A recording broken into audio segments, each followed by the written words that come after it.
Hey, everybody. Thanks so much for joining us. We're transitioning from the live into a lovely, lovely pre-record here on Indie Thinking today.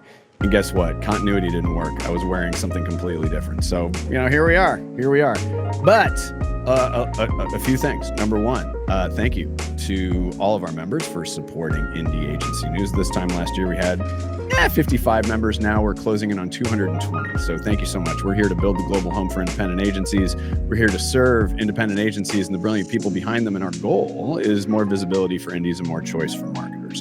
And the thing about this is we love telling all of the stories of our members because there's so much interesting stuff going on. And I'm a little bit partial. You can see in the background there. That is the Oregon coast. So most of you know that I'm a Pacific Northwest and just Northwest in general homer, having lived in Portland for 33 years. So I'm very excited to go to Seattle because we're going to talk about some new biz. Britt, my friend, founder and CEO of PBN, Randy Coté, from the Space Needle and Chihuly Gardens and Glass. For those, I guarantee you, some people are gonna be like, "Oh my God, I went to that Chihuly; it was the best." And then it's like, "I went to the Space Needle; it was so great. It was cloudy, but I didn't care." So first of all, thanks for joining. And the idea behind this is for us to celebrate our great members and also celebrate the great partners that trust all of our members as well. And when Britt told me, said, "Guess what? We're going to be working with the Space Needle and Chihuly," I was like, "That's amazing." So first of all, congratulations. And Britt, just want to get a little bit from your end on how this whole thing even started. How because biz dev starts with a seed, it germinates, and then it grows into something. Just tell us how it all got kicking off. Well, we have worked with a number of Seattle properties and icons, as well as Visit Seattle, for a number of years, and hopefully have created a reputation for ourselves of doing some great work. And we got a fabulous RFP, which I can't say for a lot of clients, but a really thoughtful RFP from the Space Needle and Chihuly Garden and Glass about what they were looking for. And I think what excited us most about the ask was that they were looking for some new media thinking and really saw media as a form of creativity and how they could break through. So it was very much a comms planning driven RFP and a really cool opportunity for us. To me, the Space Needle defines the skyline of this city in so many ways, but there is more story than it just being a site. And I think that's what drew us to this opportunity and really got our wheels turning. So I want to go to that RFP though, Randy. So first of all, kudos to you being a client and a brand that puts together a thoughtful RFP. As you were putting it together, you want to set your partners up for success. Let's just be honest, right? So and it starts with an RFP, or it could start with a brief. But what were some of the things that you did specifically, or some of the thinking that you had specifically around, okay, I'm going to do this RFP, but I'm going to do it this way? Well, I have to start by giving shouts to our director of marketing, Joey Gale. So Joey was instrumental in pulling that together. Great. Him and I sort of put our heads together with what the Space Needle needs to serve it, and Chihuly Garden and Glass as brands and our goals for next year. So I just want to put out those kudos first. He comes from an agency background, which I very much do not. So he he knows how the chicken nuggets are made. And so I think he can, anticipate what we want to hear, and what he knows sets different agencies apart, to set them up to tell us what makes them different. We know we've bought media in-house before. We've, worked with various folks over the years. So we sort of know exactly what we're looking for, and just wanted to just be really transparent. I think we wanted our overarching pieces, right? The Space Needle itself is the 605-foot tall billboard that's there all the time. Right. And the name ID, when I'm at a cocktail party and someone says, "What do you do?" And I say, "Oh, I oversee, marketing for the Space Needle." And they're like, "Oh, you got a really hard job. Like, no one knows about you." And no one knows that, right? We're the #1 ticketed attraction in the Pacific Northwest.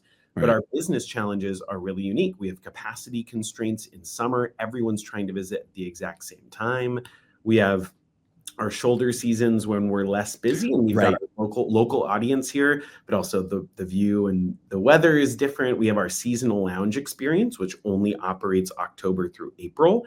And then, right, Chihuly Garden and Glass has its own sort of set of unique challenges that people know of Dale Chihuly, or they've seen something somewhere one time, maybe. How do we like show them this and tout? It's been the #1 rated thing to do in Seattle on TripAdvisor since the week after it opened in 2012. So we have these claims that are so big and so strong.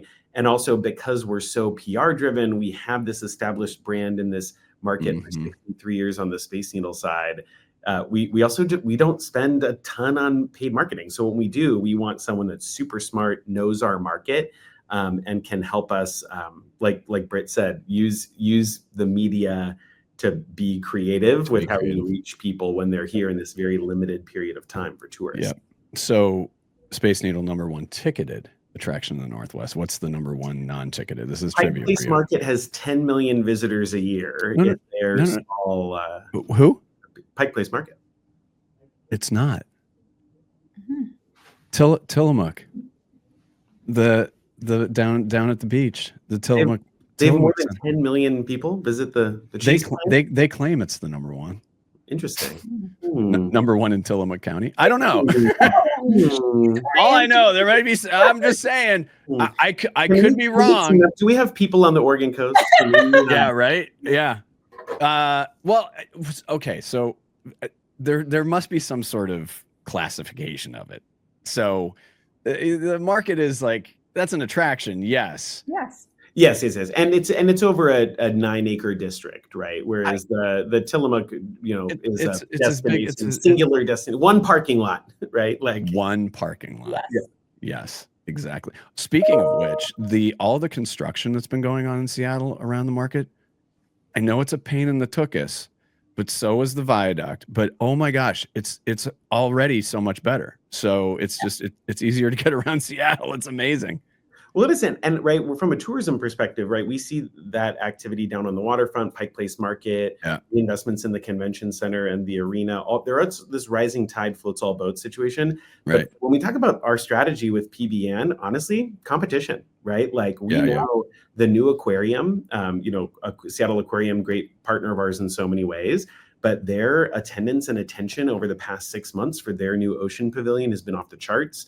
When that new waterfront officially reopens this spring for summer, and there's going to be so much events and activation and activity down there, right? We do have to be smart with how we target people and let them know what we've got going on here. We can't just assume that the Space Needles, it's on their list, but we always say we want to be a must do, not a must see. And that's what our strategy is built around. That makes a lot of sense. And just in that area, I mean, just in around the area where the Space Needle is, you've got, I will say, and Britt and I have had meetings here, go to KEXP, get a coffee. Like that's a great experience. You've got Mopop. So you have all of these things that are around it too, that are just, it's all so good. And I know it can be really challenging to, cause you said how many years has Space Needle been around? You said 63? We turned 63 this April. That's what that's what I thought you said. So do I. No, I turned 56. But to have something so iconic, but to keep it fresh. And Britt, you said there's more story to tell. What can you tell us where you're going to go with this? I mean, I don't want to divulge too much, but in your head, where do you think this can and should go? I think there's so much about this icon that people don't understand. Like it was born almost 63 years ago. What does that mean? But also the improvements that have been made to the experience, the programming that happens inside, the food and beverage opportunities between both the Space Needle and the bar at Chihuly or Chihuly Garden and Glass. Like, did you know you can do yoga at Chihuly Garden and Glass? Rad experience. Yeah. And I think helping people both from a tourism perspective as well as locals that's not just something to go do one time, right? There's other programming, there's other reasons, there's other stories to share, and being able to celebrate that in really unique ways. Or what's the view in the morning look like? Randy talked about capacity constraints, right? Oh, like, over Mount Rainier? how do you encourage people to go first thing in the morning? Don't wait for the middle of the day. That sunrise experience, sweet. I'll sponsor an omelet station for that. So there's so many other ways to get people to think about it and to really make that, again, a must-do thing. We talked a lot in our original conversations about, like, this is a place to be, not just a place to see. And how do we really make that become true for people and give them more reasons to care? Here's what's interesting too, because we run into the same thing in Portland, right? Where and you can see the sun actually does exist here. As you can see, it's on my face there. So, just come visit. Don't live here. No, I'm kidding. It's a joke. That's an Oregon thing. Former Governor Tom McCall. You need to see the. Just go search that. But when you live in or near a city. And it's an interesting phenomenon, because when I visit some of the more touristy things in Portland, I forget how great they are. And I think I'm curious, Randy, from your perspective and talking about the locals, what sort of feedback do you get from locals going, oh my God, I completely forgot how amazing that is? Yeah, right. From an experience perspective, especially since we completed our $100 million renovation back in 2018, people are blown away by the experience, right? Like, yes, we turned 63 this April, but our experience at the top is effectively 5 years old. It debuted in summer of 2018. We have a 2-floor experience, the world's first revolving glass floor. And the upstairs indoor-outdoor observation deck is all tilting glass, no walls, no wires. It's just completely open.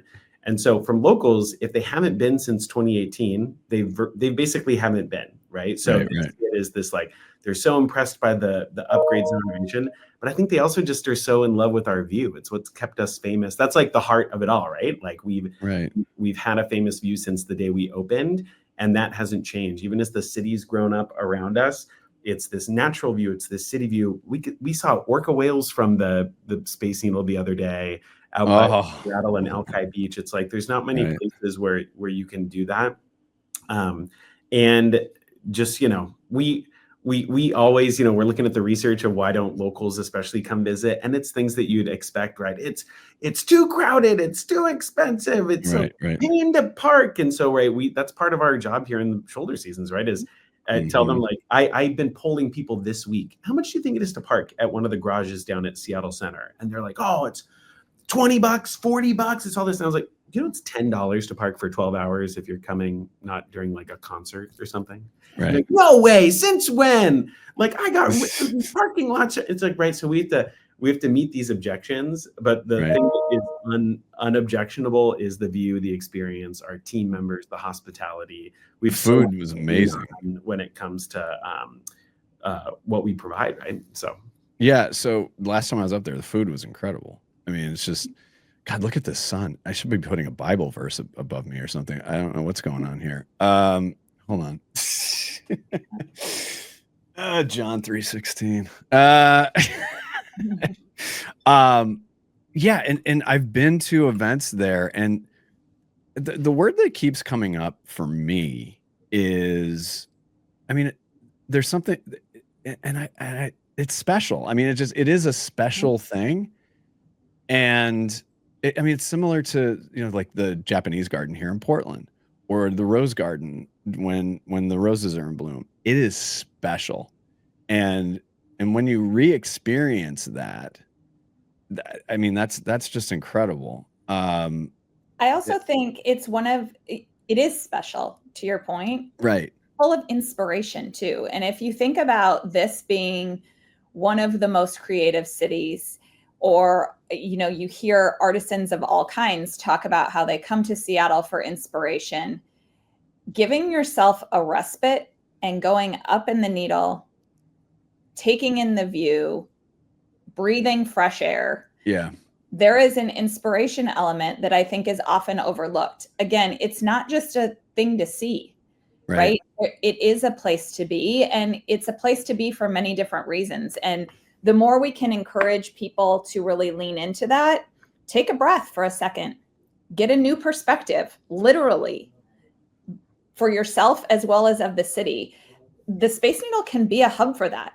And I think that's not a way people always think about it. And yet there's such opportunity both up in the Needle as well as walking through Chihuly. There is inspiration that can be found there on a daily basis. Yeah. And like I'm a plane nerd too, an airplane nerd. So I love watching SeaTac in and out. That's fun. Kyle with the, so I'll say hi to Kyle O'Brien real quick, managing editor. All right. That's it.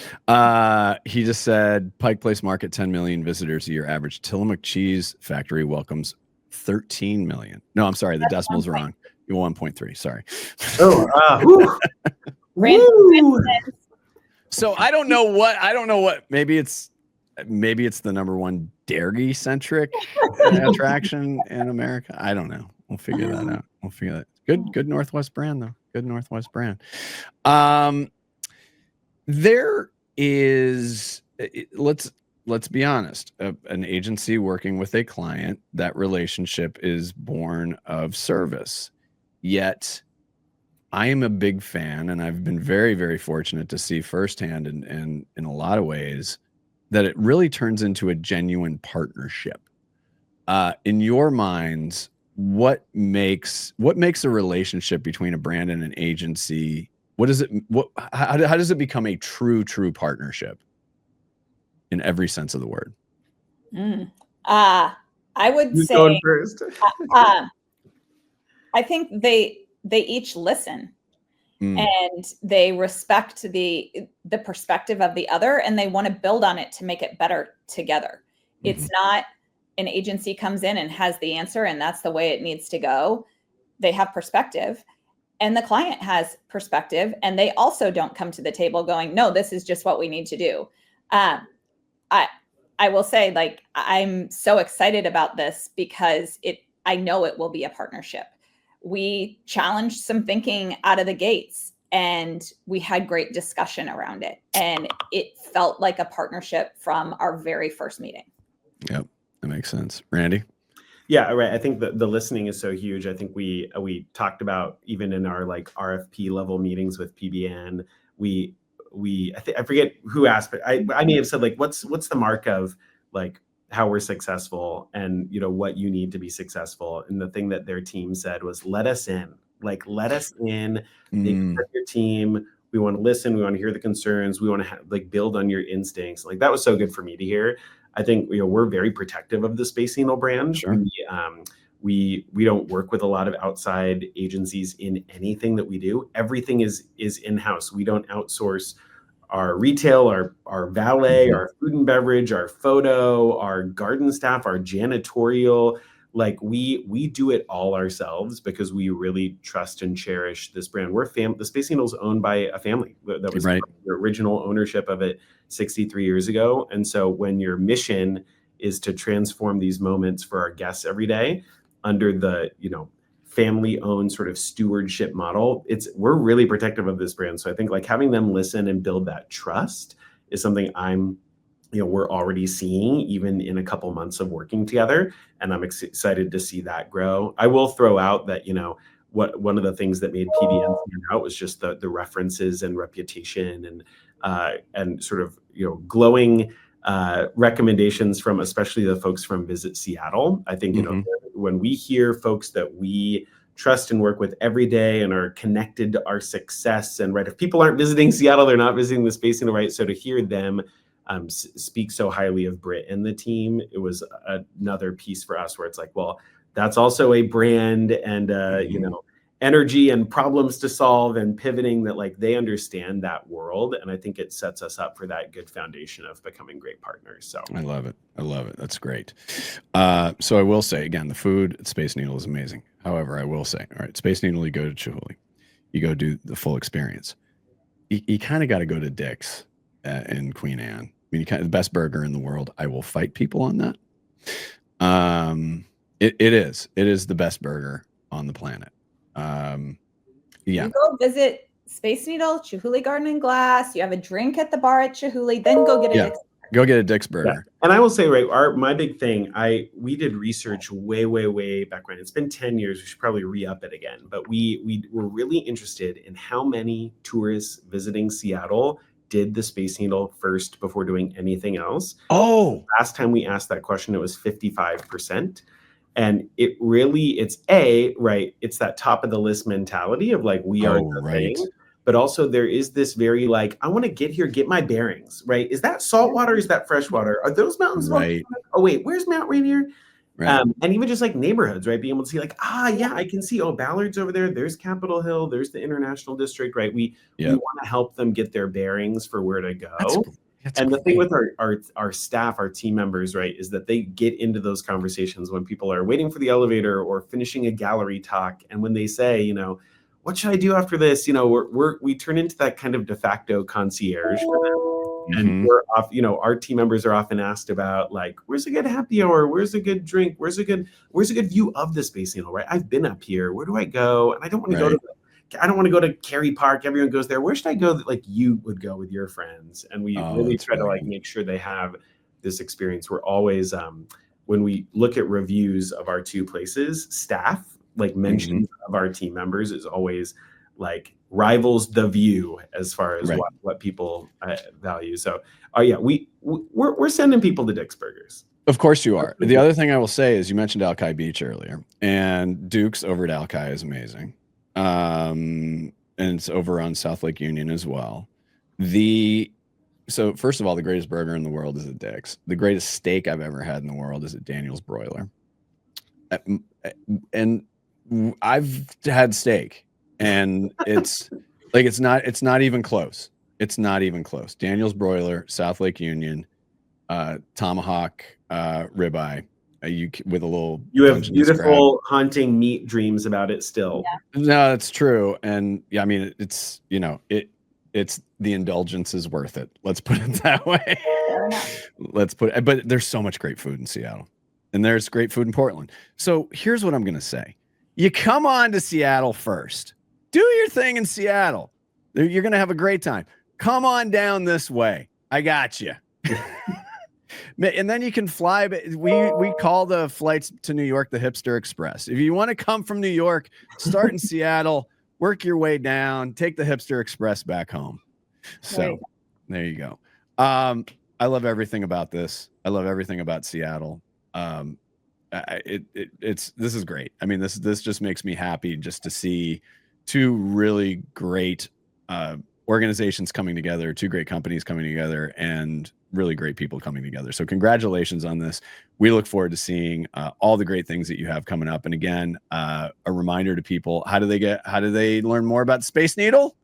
spaceneedle.com is really the place they should or just look up, right? If you're here, look up, but we and ChihulyGardeningGlass.com. We're steps across from each other. We're I could lay down 6 times between Space Needle and Chihuly. So we're next door neighbors. When you go into Chihuly, my hand to God, it really is transformative, where all of a sudden your heart rate goes down in a good way, where it's just like, oh my God, this is amazing. And it just calms you down, and then it prepares you to be able to absorb. You're paying very close attention to what's going on at Chihuly once you get in there, because of the vibe of the place. So yeah, it's remarkable. If you've never been, it's just like Space Needle. That's 1 and 1A for sure. And I will say, if you're in town for March Madness this month, that's true. Stay tuned. And we're working on some fun. Oh, okay, a teaser. I like that. All right, Randy. Tease, right? Right, Randy, Britt. Thank you so much for joining us, and best wishes. We look forward to seeing what's next. Thanks, Doug. Thanks, Doug. Appreciate it.